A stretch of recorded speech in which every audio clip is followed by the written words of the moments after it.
Bismillahirrahmanirrahim. Assalamu alaikum.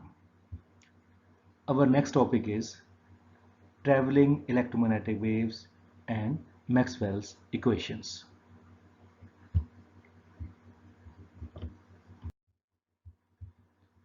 As we have already studied, electromagnetic waves are those waves which do not require any medium for their propagation.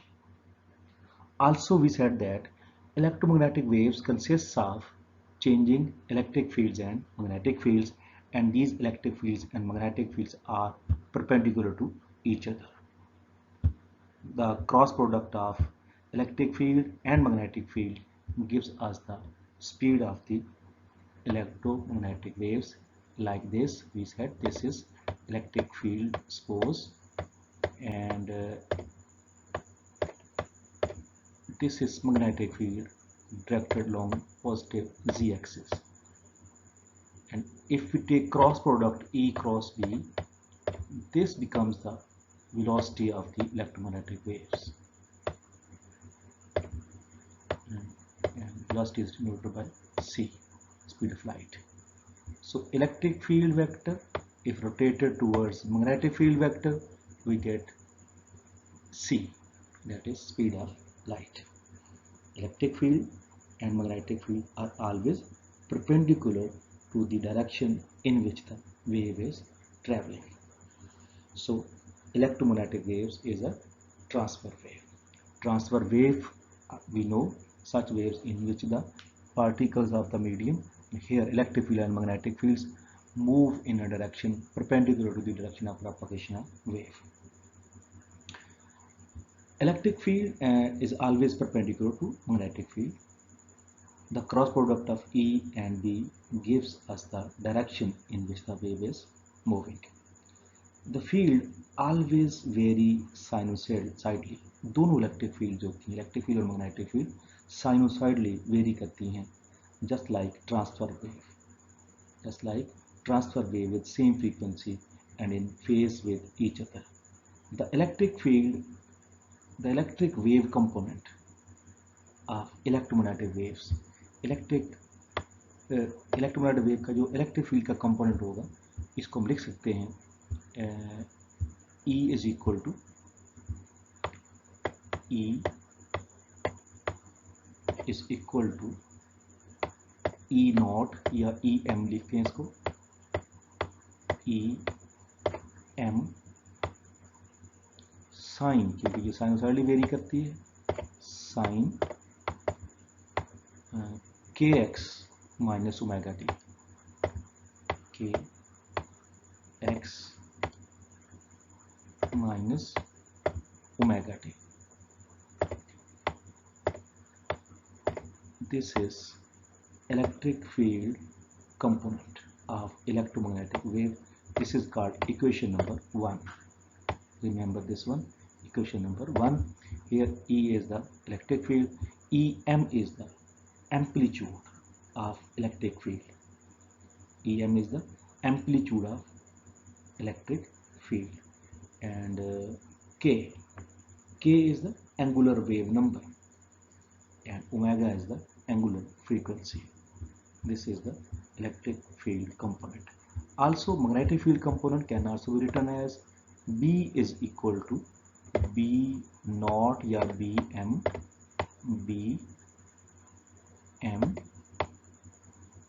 Sign, magnetic field जो है ये भी sinusoidally very करती है, sine into के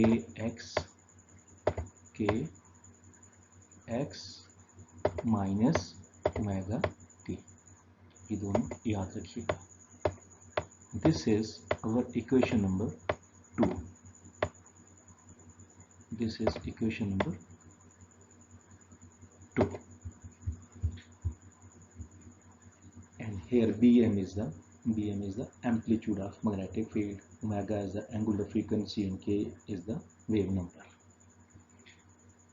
अच्छा, और consider electromagnetic wave traveling rightward and past point P. कोई पॉइंट हम P ले लेंगे, इससे वो इलेक्ट्रोमैग्नेटिक वेव जो है वो पास की है. The sinusoidal variation of magnetic field through the rectangle centered at P induces electric field. तुम्हें पता है कि जब इलेक्ट्रिक फील्ड चेंज होगी तो मैग्नेटिक फील्ड प्रोड्यूस होगी, जब मैग्नेटिक फील्ड चेंज हो रही तो इलेक्ट्रिक फील्ड प्रोड्यूस हो रही।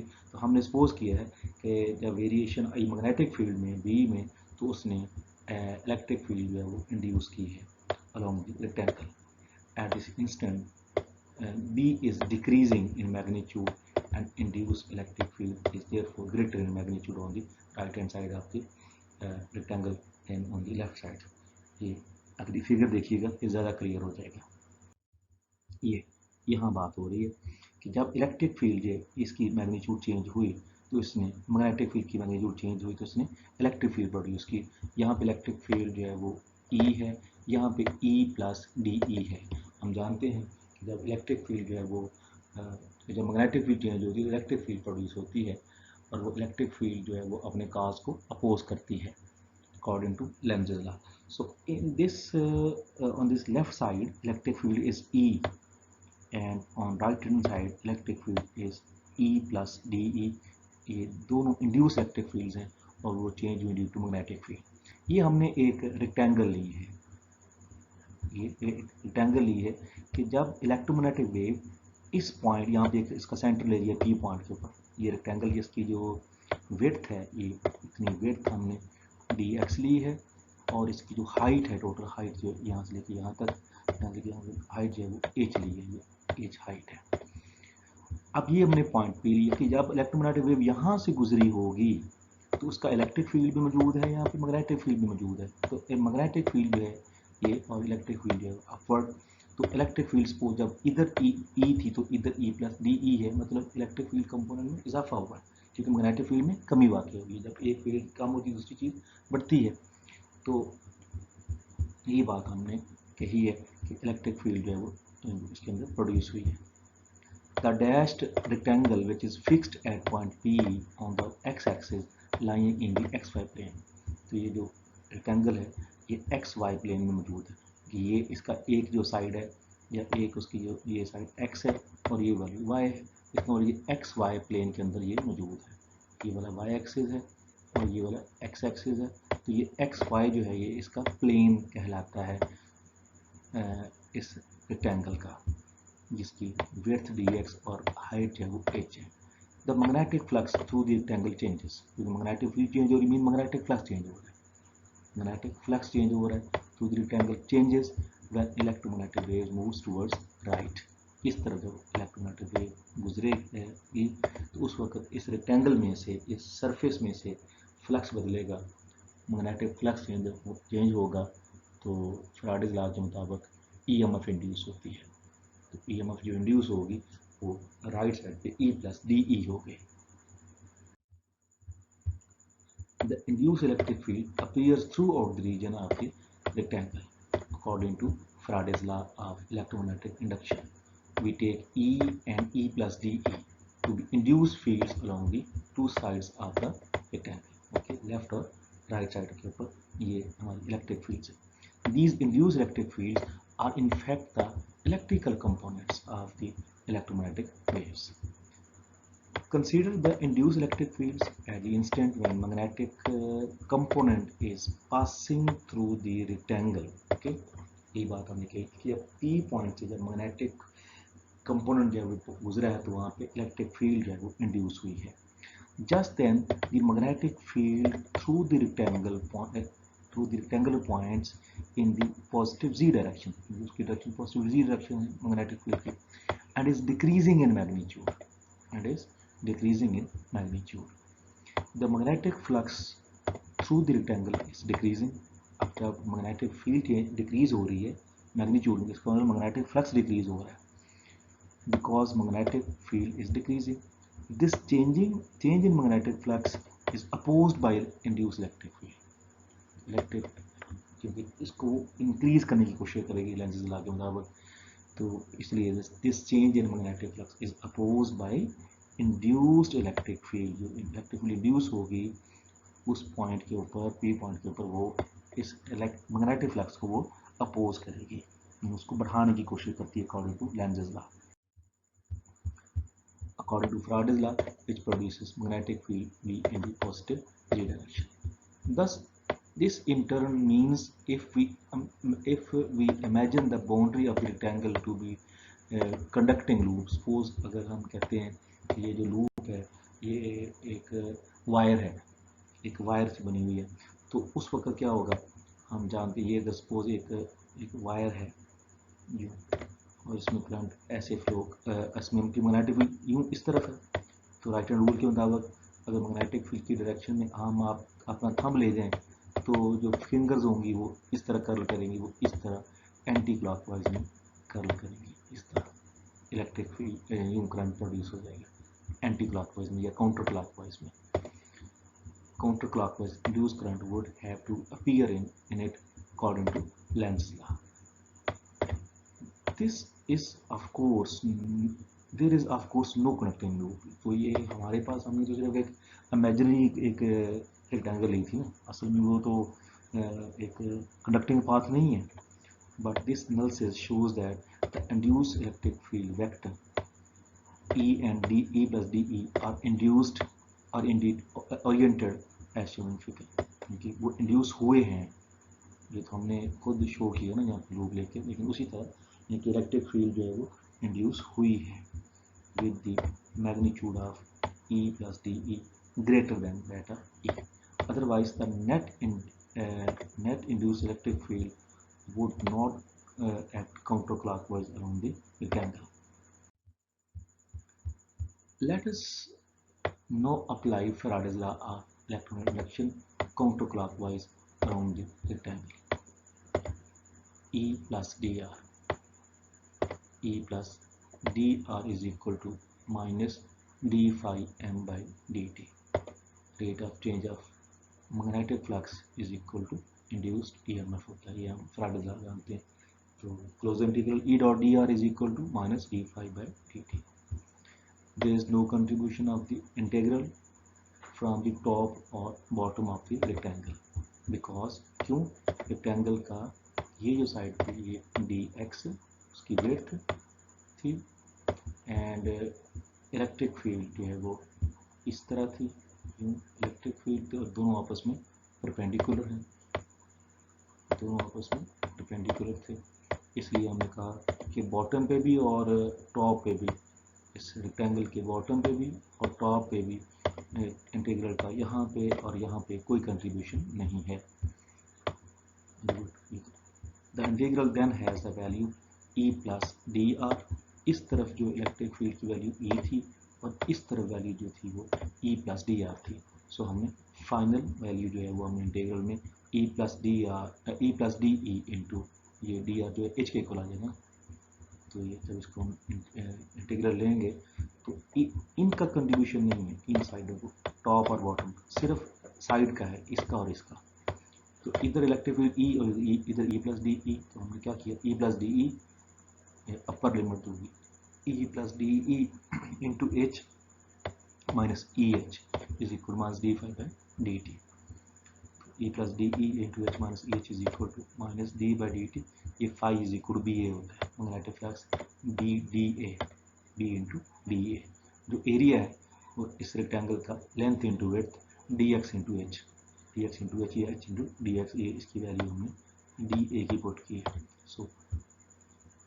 सो क्या बन गया हमारे पास, E plus D E into H minus E H is equal to minus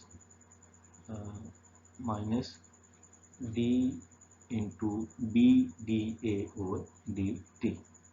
so H into D E, अगर इसको हम मल्टीप्लाई कर दें एच को इसके साथ भी इसके साथ, तो ये क्या होगा, E H plus D E H minus E H. तो ये जो ई एच होगा ये माइनस ये ई एच से कैंसिल हो जाएगा, हमारे पास आ जाएगा एच डी ई.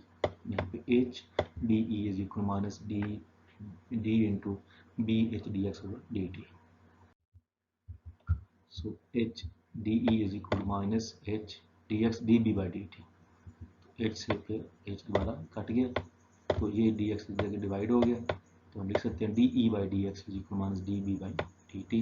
के जब इलेक्ट्रिक फील्ड में चेंज आई है तो मैग्नेटिक फील्ड प्रोड्यूस हुई है, मैग्नेटिक फील्ड में टाइम के लिहाज से चेंज आई तो इलेक्ट्रिक फील्ड प्रोड्यूस हुई है। Since both electric field magnetic field are functions of two variables, जो E है वो फंक्शन ऑफ x है और जो B है मैग्नेटिक फील्ड जो है वो फंक्शन ऑफ t है, एज इन क्लियर इक्वेशन 1 में भी हमने यही कही थी बात, इक्वेशन 1 एंड 2 में।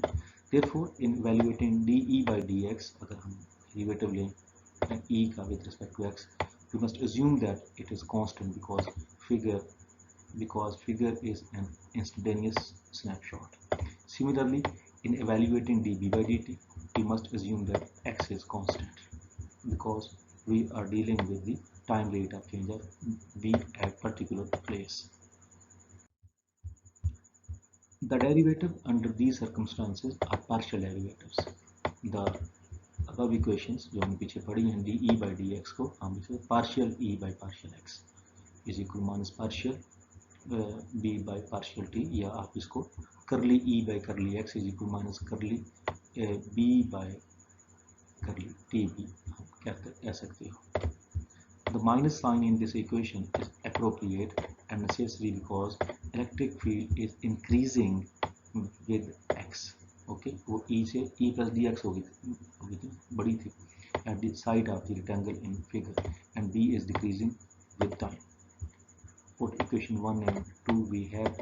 अब E की बजाय equation 1 की वैल्यू पुट कर दो, हमने पढ़ी थी ट्रैवलिंग वेव की इक्वेशन क्या थी, E is equal to EM sin kx minus omega t, तो ये हमने वैल्यू पुट कर दी इस EX की, EM sin kx minus omega t, और B की वैल्यू पुट कर दी BM sin kx minus omega t। अब इनके हम डेरिवेटिव ले लेंगे x के लिहाज से, यहाँ पे हम टाइम के लिहाज से मैग्नेटिक फील्ड का। So we get KEM cos kx minus omega t is equal minus omega into minus BX cos kx minus omega t। जो है इधर हम क्या करेंगे, ये cos kx से माइनस ओमेगा से t से ये कट गया आपस में, ये माइनस माइनस प्लस हो गया, तो हम लिखेंगे KEM is equal to omega BM, तो फिर EM by BM is equal to EM is equal to omega by K, और omega by K जो होता है वो C के इक्वल होता है। सो एम्पलीट्यूड ऑफ इलेक्ट्रिक फील्ड और एम्पलीट्यूड ऑफ मैग्नेटिक फील्ड की जो रेशो होती है ये स्पीड ऑफ लाइट के इक्वल होती है, इसे हम इक्वेशन नंबर 3 कह देते हैं। नो इंड्यूस्ड मैग्नेटिक फील्ड, पहले हमने ये देखा कि जब मैग्नेटिक फील्ड में चेंज आई है तो इलेक्ट्रिक फील्ड प्रोड्यूस हुई थी या इलेक्ट्रिक फील्ड में वेरिएशन आई थी, ये प्रोड्यूस हुई है। अब हम देखते हैं कि अगर इलेक्ट्रिक फील्ड में चेंज आती है पॉइंट P के ऊपर तो मैग्नेटिक फील्ड इंड्यूस होगी बिल्कुल सिमिलर मैनर में, इस तरह हमने इलेक्ट्रिक फील्ड में जो था वो पढ़ा कि जब मैग्नेटिक फ्लक्स डिक्रीज़ हो रहा था तो उस वक्त इलेक्ट्रिक फील्ड जो थी वो ज़्यादा हुई है। अब अगर इलेक्ट्रिक फील्ड डिक्रीज़ हो रही होगी तो मैग्नेटिक फील्ड जो है वो इंड्यूस होगी। अब हमने रेक्टेंगल जो है, पहले हमने रेक्टेंगल जो थी पहले केस में वो ली थी एक्स और वाई प्लेन के अंदर, इस तरह ली थी। अब हम वही रेक्टेंगल लेते हैं लेकिन अब उसको एक्स जी प्लेन के अंदर लेते हैं, एक्स और जी प्लेन के अंदर, ये एक्स और इसका ये जी कंपोनेंट, इसलिए टेढ़ी करके हमने ये लिए एक्स और जी कंपोनेंट जी प्लेन के अंदर अभी हम डैश रेक्टेंगल ली है। The electric flux through the rectangle changes, electric flux change हो रहा है when electromagnetic wave moves towards right। पहले हमने क्या कहा था, मैग्नेटिक फ्लक्स चेंजेस, हमने मैग्नेटिक की बजाय इलेक्ट्रिक का लफ्ज़ यूज़ करना। अच्छा, दिस इंड्यूसेस मैग्नेटिक फील्ड, पहले कहा था this induces electric field, this induces magnetic field appears throughout the region of the rectangle according to Maxwell's law of induction. These induced magnetic fields are in fact the magnetic components. Okay, ये देखें, ये magnetic field B है, इधर B plus dB है, ठीक है, Z direction, इधर magnetic field B है लेफ्ट साइड पर, इधर B plus dB है, कब जब ये इलेक्ट्रिक फील्ड चेंज हुई है, इलेक्ट्रिक फ्लक्स चेंज हुआ है, इलेक्ट्रिक फ्लक्स चेंज हुआ है तो मैग्नेटिक फील्ड प्रोड्यूस होगी according to fourth Maxwell equations. तो हमने पहले क्या कहा था, मैग्नेटिक फ्लक्स चेंज हो तो इलेक्ट्रिक फील्ड इंड्यूस होती है। अब यहाँ पे हमें इलेक्ट्रिक फील्ड चेंज करवा के मैग्नेटिक फील्ड प्रोड्यूस कर रहे हैं। Apply the same reasoning as we used to in the previous figure. We see the changing electric flux will induce magnetic field with the vector b plus db and b plus db, or as shown figure where b plus db is greater than b, e plus de थी greater थी magnitude में e से। Applying Maxwell's law of induction by proceeding counterclockwise around the dashed rectangle, along sides of rectangle contribute to the sides। उसी तरह आप लिखेंगे b plus dr is equal to mu naught epsilon naught d phi by dt, d phi e by dt। फिर उसी तरह हमने कहा upper side जो होंगी टॉप और बॉटम वो कंट्रीब्यूट नहीं करेंगे, सिर्फ जो लोअर और जो साइड होंगी वो कंट्रीब्यूट करेंगे। So minus B plus D B into H plus B H is equal to mu not epsilon not D phi E by D T. तो फिर ये लिख सकते हैं minus H D B is equal to mu not epsilon not H into D into E H D X over D T. Area, ये जो चीज़ है ये एरिया बन गई। और हम इसको लिख सकते हैं minus H D B is equal to minus mu not epsilon not H D X D E by D T. Changing the derivative into partial derivative, minus curly B by curly X is equal to mu not epsilon not curly E by करली T. इनमें आप put कर दें वही equation 1 और 2, B की value put कर दें बी एम साइन के एक्स माइनस ओमेगा टी, और ई की वैल्यू पुट कर दें ई एम का साइन के एक्स माइनस ओमेगा टी। तो और इनका डेरिवेटिव लें इधर एक्स के लिहाज से और इसका टाइम के लिहाज से। तो हमें क्या मिला minus K B M cos K X minus omega T is mu not epsilon not omega into minus E M cos K X minus omega T. तो K X minus cos K X minus omega T दोनों तरफ cancel हो जाएगा, ये minus ये वाली minus cancel हो जाएगी। तो B M is equal to mu not epsilon not omega by K E M is equal to B M. तो E M by B M हम करेंगे तो ये is equal 1 over mu not epsilon not omega by K. तो ये चीज़ क्या है सी, ठीक है, और ये भी सी है ओमेगा बाई के, ठीक है। तो ये सी इधर जी सी स्क्वायर हो जाएगा, C square is equal to 1 over mu not epsilon not, C square is equal to 1 by mu not epsilon not आ गया, म्यू नॉट एप्सिलॉन नॉट। और सिंपल सी निकालना तो हम उसका हम अंडरूट खत्म कर देंगे, स्क्वायर खत्म कर देंगे, अंडरूट आ जाएगी। C is equal to 1 over mu not epsilon not under root. This is the formula for speed of light. ये भी कहा जा सकता है कि स्पीड ऑफ लाइट का फार्मूला जो है ड्राइव करो, तो आप इसी तरह ये कर लें। This is the speed of electromagnetic waves in free space, which comes out from theory and based on pure electromagnetic consideration. It was the supreme achievement of Maxwell's electromagnetic theory. It simply predicts that light is electromagnetic in nature and leads us to the concept of electromagnetic spectrum and discovery of radio waves and optics. That's all. Allah Hafiz.